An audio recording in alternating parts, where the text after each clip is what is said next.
I'm listening to you saying these words, the emptiness of who you are, while I look outside of my windowsill.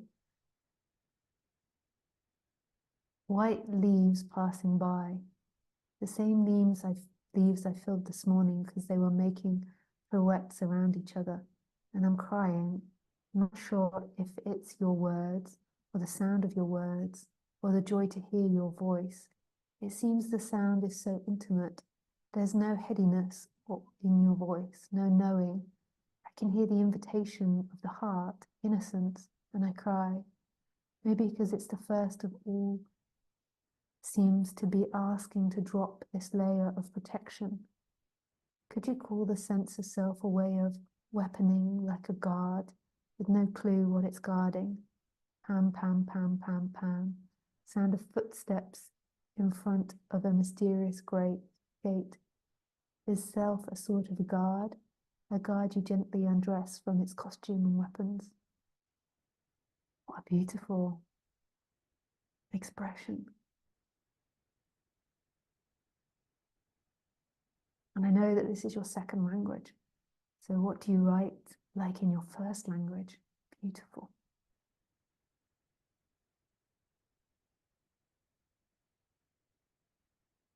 Yeah. The identity in itself isn't a guard. The identity is something that just arises. You know, traditionally in non-duality, it would be said it arises so it can recognize itself again, which is beautiful and poetic in itself to say that. So it arises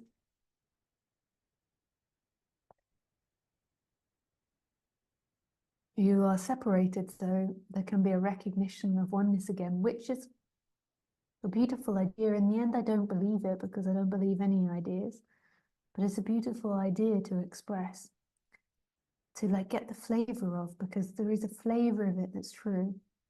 It is by arising the identity, then when it collapses, the human has a different experience from all animals. It knows the difference between not being itself and being itself, whereas the animals only are itself. But because the human leaves home, it then has a knowing of going back home. So this is such a beautiful teaching. But in the end, I don't believe anything.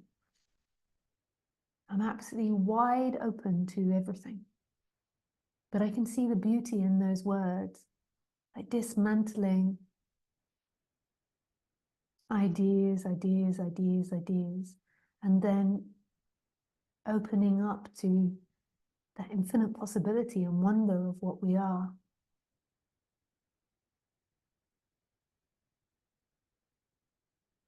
So I wouldn't say that the mind or the identity is exactly a guard.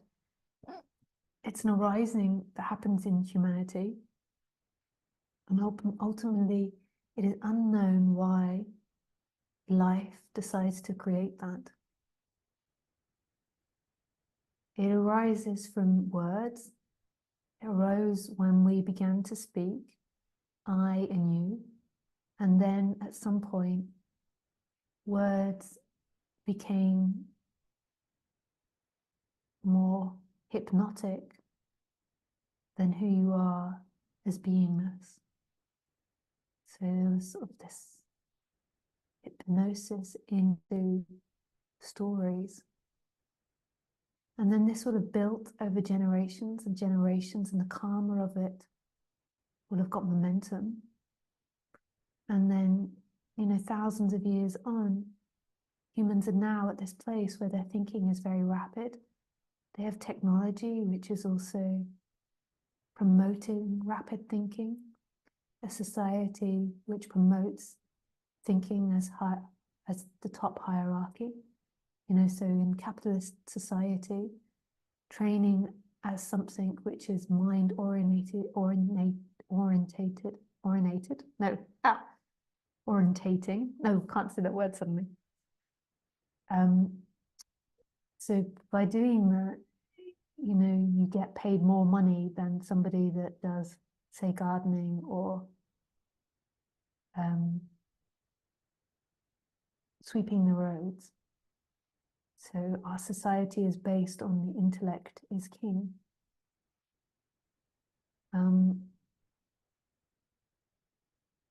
And so I would say, you know, it's also, you could see it as survival. By creating this really intense focus on the mind, we got very good at surviving. There is now currently 8 billion of us, and growing rapidly. And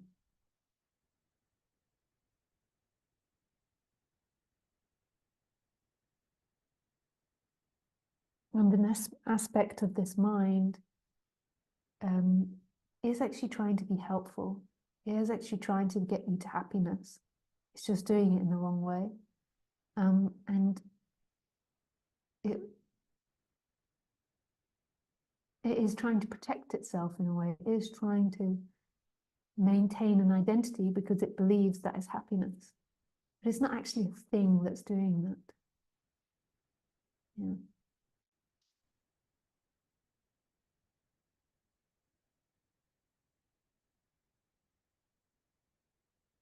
And that's beautiful, you're crying.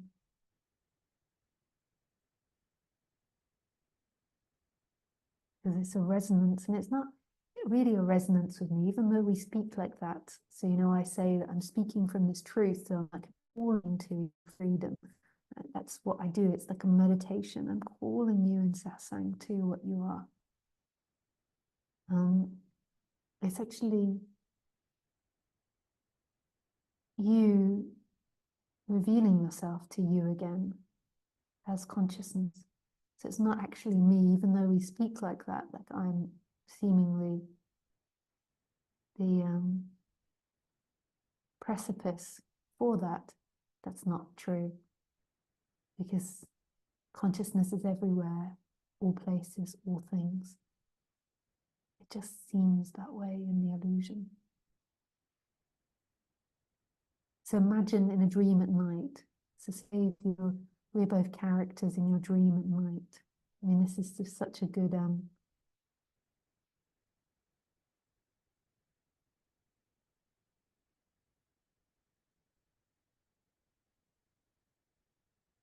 what that word. So say if you're dreaming at night, and we're both characters in your dream at night, and I'm talking to you and saying to you as your character in your dream, you aren't actually the character. You are the dreamer of the dream. And then at some point, you wake up as the dreamer of the dream, and you know that you are the person dreaming the dream, and you're appearing as a character in the dream, but that's not actually who you are. Who is it that woke you up in that dream? Is it the dreamer of the dream, or is it the Lisa character speaking to you about freedom? This is a koan, perfect koan for you to meditate on. Perfect koan.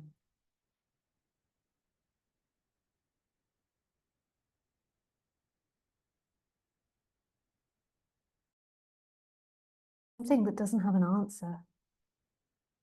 So it's like a koan is, what's the sound of one hand clapping? Or if a tree falls in the forest and there's no one there to hear it, does it make a sound? So it's something that, like, yeah,